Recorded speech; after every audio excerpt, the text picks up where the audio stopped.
Hello everybody, welcome back to Instant Lease. Today we're going to talk about a lens that I talk about in the last video, which is the Nikon AI 50mm f1.8, because this is hands down the most used and versatile lens that I have in my whole catalog, turns out. So why is that? Why is this lens the most versatile lens that I have? Well, first of all, we need to talk about optical performance. And there is one thing I like about this lens when it comes to optical performance, and that's the fact that we basically have two lenses in one, in the sense that we have a lens that has very vintage characteristics, because that's a vintage lens, that's a lens that was made for film cameras, when it is wide open. We have a lens that has a bit of halation, we have lots of chromatic aberrations, fringing, stuff like that. But that's sometimes stuff that I want when I want the lens to be wide open and have those vintage aesthetics going on. Because that's what I was seeing on the photos from my dad from back in the day. Anyway, the main thing with the lens itself, though, is that when you close it down to like around f2.8, f3, f4, I mean, you cannot close it to f3, but you only have 4 stops increments on the aperturing, but thereabouts, f2.8 to f4, you have a lens which you still have good enough depth of field, in my opinion, because that's 50mm, but you also have incredible sharpness. You have a lens that has good micro contrast, excellent detail that is retained even in the corners, but also you have a lens which is very easy to live with. And going from 1.8 to f4 is really not that much of an issue with modern digital sensors. So to me, that's a perfectly acceptable trade-off. Now, why am I saying that this is the most versatile lens that I have? Well, it's just a matter of on which cameras it's actually acceptable to use that lens. So the first one, obviously, is the camera that it was made to go on. I'm talking about full frame, like 35mm film SLR cameras, like this Nikon FE, which used to be my dad's.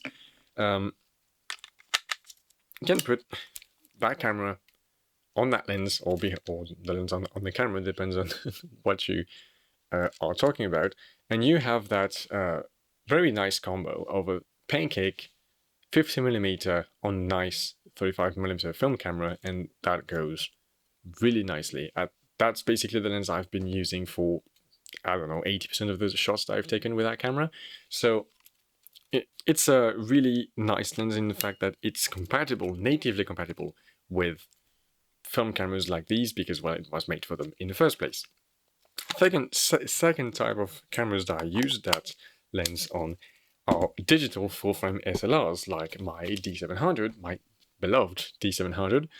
This is a camera on which the 50mm f1.8 took, it was a very interesting lens to have on this, because we have a giant camera and a very tiny lens in the front.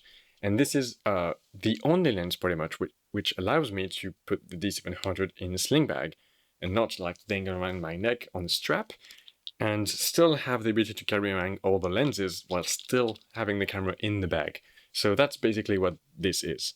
But yeah, that's basically the second use case of the D700, of that lens, I would say.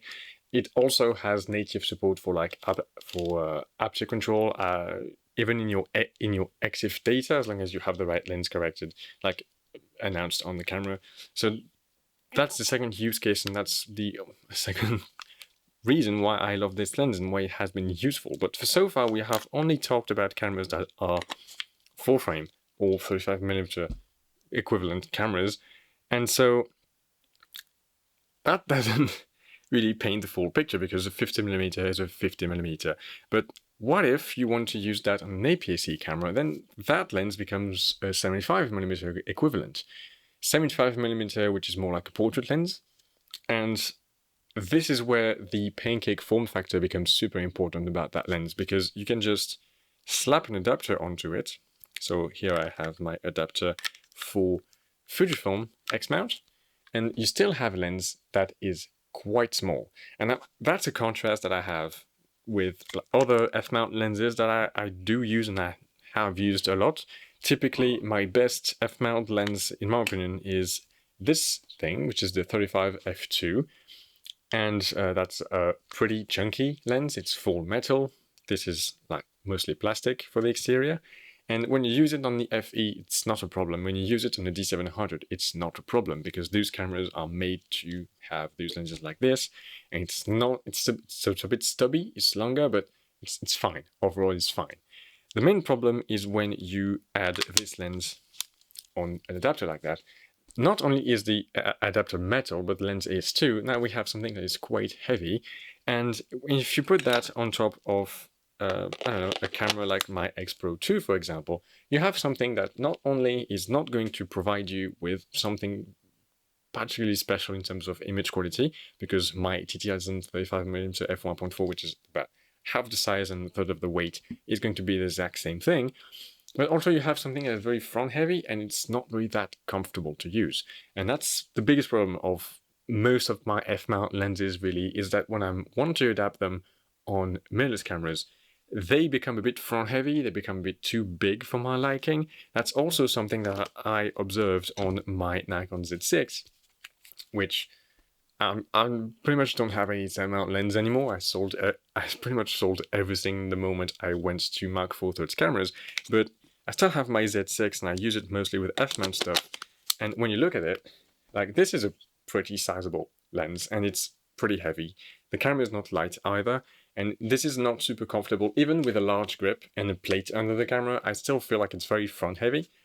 And I don't like that very much. On the other hand, that 50mm f1.8, it's very nice on that adapter now. It's still like bigger than I would like to be because the Z mount is very short flange distance, so the adapter is pretty huge. But yeah, it's a very comfortable fit on the Z6, and I really like using that lens in that capacity. So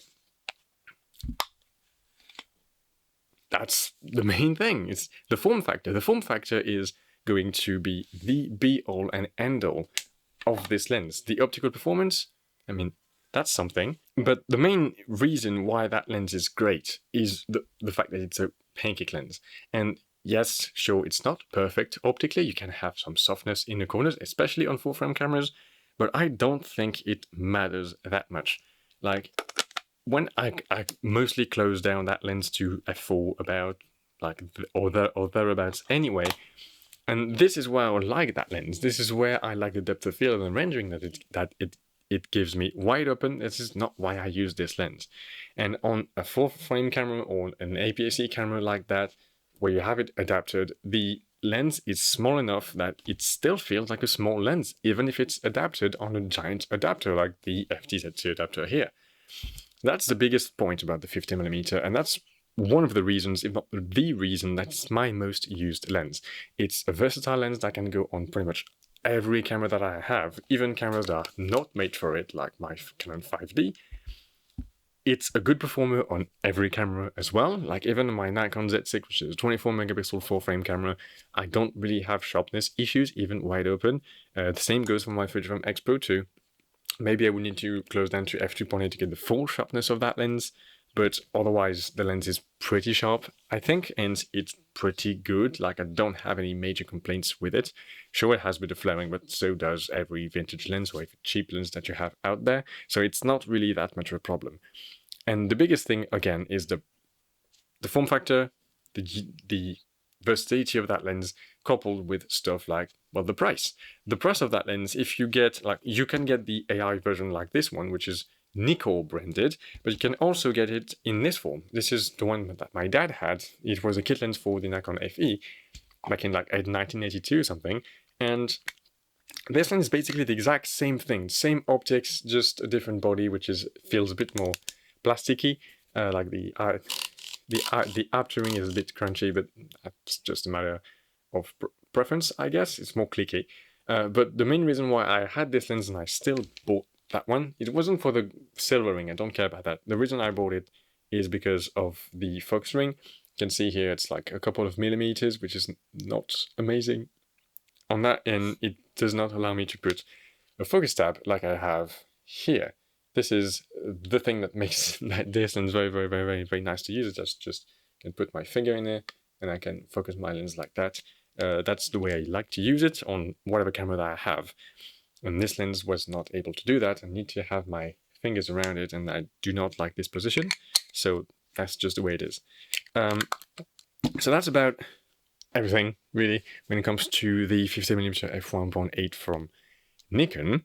They do not make that lens anymore, which means that you can only get it used. And as I said, you can get it in about 2 flavors, and both of them are going to be very, very, very, very cheap. I think I bought that one for $40 or something like that. You can find the E series for like about the same money, maybe cheaper, like 30 euros, that or thereabouts. Like, it's not really going to be a huge problem. The main thing really is how small it is. Like, that is the be all and end all of that lens. And it's the same thing I said about cameras like the GF7. The form factor is all that matters. Sometimes the performance, well, it's good enough. GF7, it's good enough. This 50mm, it's good enough. It does not matter how much the camera or the lens performs if the form factor is all that makes it worth it. So here it is. You're gonna have somewhere in the video some optical performance tests, which are not going to matter much because, again, the form factor trumps everything else. Thank you for watching, and I'll see you in the next one. See ya.